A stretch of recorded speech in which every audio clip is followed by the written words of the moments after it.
When you're on a long journey, you don't always know the destination will be exactly what you're expecting. But with help from others, you should get to where you want to go.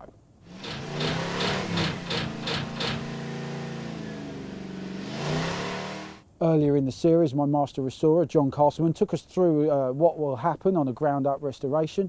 Time now to go back to the day when my car arrived at his facility from Missouri and he did his initial assessment. Let's push it back a bit, can we? Remember, John started restoring American cars in the late 70s and he has an amazing reputation in the UK and a trophy cabinet full to bursting with the awards his vehicles have won in. But he doesn't mince his words. To say I was apprehensive about what he thought was an understatement. I bought my dream machine on eBay for just $9,000 after I'd seen others in similar states of disrepair fetch $14,000 and more. So did I have a bargain or a rust bucket? Let's have a look under the bonnet. Yeah, let's have a look. Here we see go. What we got. Oh. Wow. There it is. That's a lovely blue. I love the factory colour. That's the first thing I like. Like that. The rest of it I'm not liking too much. Chrome rockers. Chrome rockers, yes. Had headers put on it at some point. Air conditioning's been taken off. Well, that's not a priority in this country, is it? No, no. But it seems to be fairly all together. Decent start, or so I thought. So we can get a bit So it could be worse, right? So engine. It could be a lot Right, worse. give At least we got an engine in there. Mark out of 10. 6. Probably 4. Probably four. Probably 4. Okay. All right. Well, look, alloys. Half decent, aren't they? The They're front half two? decent. I don't know if you're going to want to run them when it's done. Well, I've seen them on yours. But they're completely different wheels than to my ones. But yeah, they look all right. Depends what you're going to run on it. Yeah, we could run a lot worse, but Absolutely. The bottom of the wing, as usual, it's damaged. It's got a little bit of rot down there. it's mostly metal though. If I bring out my magnet, This boy loves his magnet. I got the magnet idea from Aaron on Fast and Loud. Completely shot to pieces on this quarter, so that's going to have to be replaced. We got one with a car, so that's good. Roof's not too rusty on the top surface, which is nice. Yeah. Now, why is it yellow? Is that the glue? That's just the glue on there. They never painted these roofs from factory. They just primed them and a glued. bit of colour up there, and then that's what it was. And then this bit of trim here, I've got to say, for a car built in 1970, that's not that bad. Some of the trims on this are quite nice. You know, they will clean up and go again, which is always a bonus for this sort of thing. I like bonuses. Glass looks all right. It doesn't look scratched either, which is quite nice. Right. So it's the finishing touches like that which always makes it work. And then into the boot floor, as usual. B-body. Had it really, I would put a new one in there. one-piece trunk floor / boot floor, that's about $400 plus import cost plus import tax. Boot lids, you know, rotten underneath where they all go under there. Completely just falling to bits under there. And that boot lid, inside that skin will be absolutely rotten. So we need a whole new boot. Well, it's something we can talk about. Yeah. You know, we can cut it off and put a strip on it. It just depends how far it needs to go. Because it will be rusty on the inside of this boot lid quite badly. New trunk lid or new boot lid, as we say in this country, that's about $640 plus import cost plus import tax. Uh-oh. I mean, this quarter's definitely going to have to come off. I mean, it's had a quarter on there. I hate to think what it's looking like underneath that quarter. Yeah, they've just stuck a quarter on top of it. Yeah, absolutely. Who repairs a rotten panel by just welding a new one on top of it? Big quarter panel is roughly $600 plus import costs plus tax. Not cheap. Doors don't look too bad at the moment. It's not looking too terrible, the doors. Again, the glass is pretty good. Yeah, all the glass and chrome work looks pretty good on this side as well, which is quite nice. Hey, positivity. Gotta love that. Like I say, for the money, you can't go wrong. Yeah.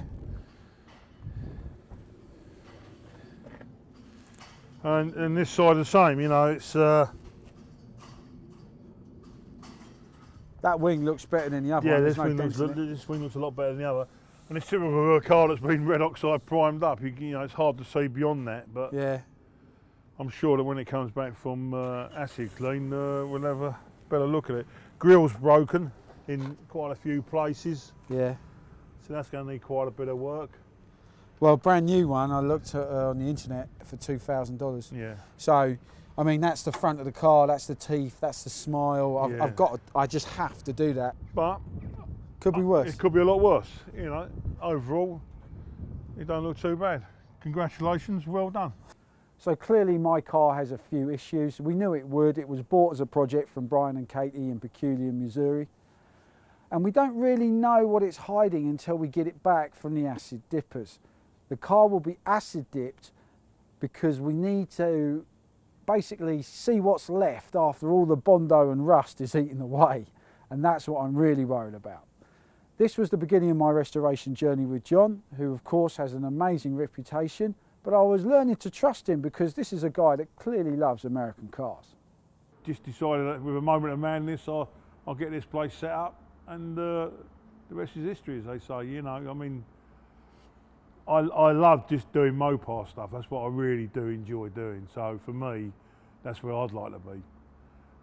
But you know, in this day and age, you've got to do all sorts of stuff. But I just like American cars in general, so they all cheer me up, really. You know, I noticed because I was here filming the other day, when I was filming you working, it was you were just working with the old cars and you left the underlings with the other ones. Well, that's what I like to do. I like to let the lads, you know, especially some of the younger lads, work on the run-of-the-mill stuff, what we call Porsches and Ferraris and that sort of stuff, and just leave me and a couple of the others to do the big heavy stuff. That's what I like doing, you know. And they're just, you know, older cars are just more interesting all round. Difficult to do sometimes, you know, they're complete rust buckets, and you bring that back to new, and the customers love them as well. You know, we all know we can all go out and buy a Porsche or so. To have something you really are passionate about, as in your case, a 70 Dodge Charger, you know, to be passionate about it and then see it right through to the end, yeah, it's a great achievement. You know, that's what I like. But on the big day, when I finally reconnected with my new car as it arrived here in the UK, John was trying to make me understand there was always going to be a mountain of work to do and to pay for. Yeah, I'm being honest with you, this ain't going to be an easy fix. You know, and there's going to be a load of bits in there you need to get. Oh yeah. You know, I'm you know, looking at your budget. Yeah, but I'm going to Florida in May, right? You want a big shopping list. The trouble you're going to have when you do a car like this, whatever you don't do will come back and bite you. Yeah. At some point. So whatever you don't look at on this car will come back and bite you. You can go, yeah, that rad looks fine. But you know. John was off camera when he told me that. He didn't realise we were still recording. He was trying to put my feet back down to earth because he knew that I had stars in my eyes when it came to this car. Every good tradesman is always busy, so John couldn't start dismantling my Charger until a couple of months after it was delivered. But as my new baby was put up on the ramp, ready for disassembly, I started to feel more and more apprehensive about the enormity of what was being undertaken. I even had John get under the ramp and point out all the bad bits. John had plenty to talk about. Unfortunately, there was an audio malfunction, so all I've got is pictures of that, but you know what John was saying. This is bad, that's bad, and oh my God, look at this. So I kept away from John's facility for a little while. When I came back, I knew I was in for a shock, so I got a buddy to film it so I could share it all with you now.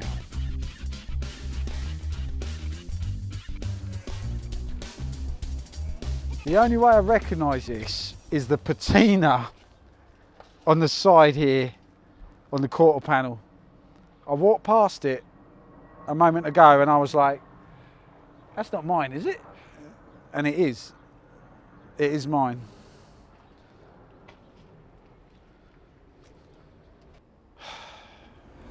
What are you thinking? I'm thinking like, what have I done? I knew it had to get worse before it got better. And this is like a big stage in the process, you know, we've got to dip it in the acid and see what is rotten and see what isn't. And work with what comes back, basically. And I mean, look at the panel there. You can see it's like Fred Flintstone's car, you know. What have I done? There's no way out of it now. There's no plan B. Gonna have to get the money to finish it somehow, and just move forward as best we can. How easy is it for you to envisage what it will look like when it's all done and stuff? How's your imagination doing right now? Well, I've got a good imagination, you see. So I can see it, you know, it will be pucker when it's done. But that's a long way away. That could be more than 2 years if I don't get the money. This car's going to be part of the family. When my days are gone, I'll leave it to my son. But it's my dream. We all do things that are a little bit crazy every now and then, don't we? Don't we? I was feeling a little bit unsure about this project. Had I bitten off more than I could afford to chew with this car? At least before, it was a car. And now it's just like a shell. It's just a shell. Woo! It echoes.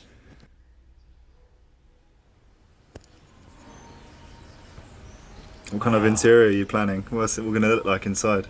It's going to look pucker, but it's going to be black, not blue. I kind of thought that black goes with everything, you know.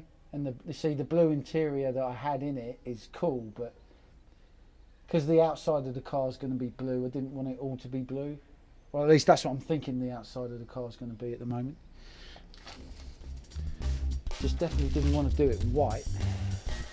White was actually the colour this Charger was when it left the factory, not blue as we first thought when we saw the underside of the hood.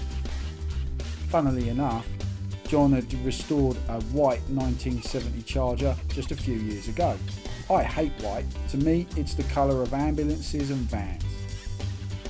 John had told me any chat about colour was premature as so much had to be done before that decision had to be made, but you can't help thinking about it.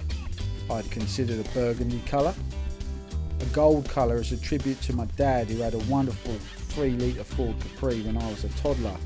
I also really loved John's gold Roadrunner, but time and again I kept coming back to blue. Not just any blue, I was thinking of a silvery blue, something like this Porsche Cayenne I saw at a display in Warsaw Airport. But I was hoping there was a Mopar factory colour, offered at the time that was a close fit to what I wanted, to keep the car more authentic. And I think there is. It's EB3, the colour of this 1970 RT Charger I found on the internet. More on paint later in the series. There she is. Yeah. I almost walked past it. I recognised the patina on the side and that was it really. Yeah, typical bodgery down here. Just stuck a plate over the top of it. A load of fiberglass and filler. Same the other side. I just filled over them great big holes there on the chassis course, remember? Yeah. So before, John, you kind of rated this car as a 4 out of 10. Looking at it now, stripped down, is it still a 4 or is it maybe now a 3? Well, it could be a 3. It's no different than any of the others, to be honest with you. It's got the usual bits in the back, usual front, you know, the boot floor. Generally, I mean, the good thing is it's had no accident damage on the front. So the front looks nice and straight, which is a sort of bonus, really. 9 times out of 10, they've all had a bit of repair work. But, yeah, no, it's not too bad on the front, so that's good. It's the usual suspects on the back. Yeah, but you're committed now, no doubt about that. So it seems the issues that the car has are not going to be life-threatening, at least at this stage anyway. And that's great news for me because it means this beast looks like it can be brought back alive, although my bank balance is going to take some harsh punishment in the process. But that's what life is all about. If you don't strive to do what you've always wanted to do, then what kind of life are you living? So if you enjoyed this episode, please share it with your friends on social media. While you're on social media, please follow Talk American on Facebook, Instagram and Twitter. And of course, please subscribe to us on YouTube so you get alerts when we release more videos and we can build up a fan base and a following. There is also more information on talkamerican.com. And of course, we'd love your feedback in the comments section below this video. So please, if you've got the time, let us know what you think. But for now, it's goodbye. We'll talk again soon. Bye bye.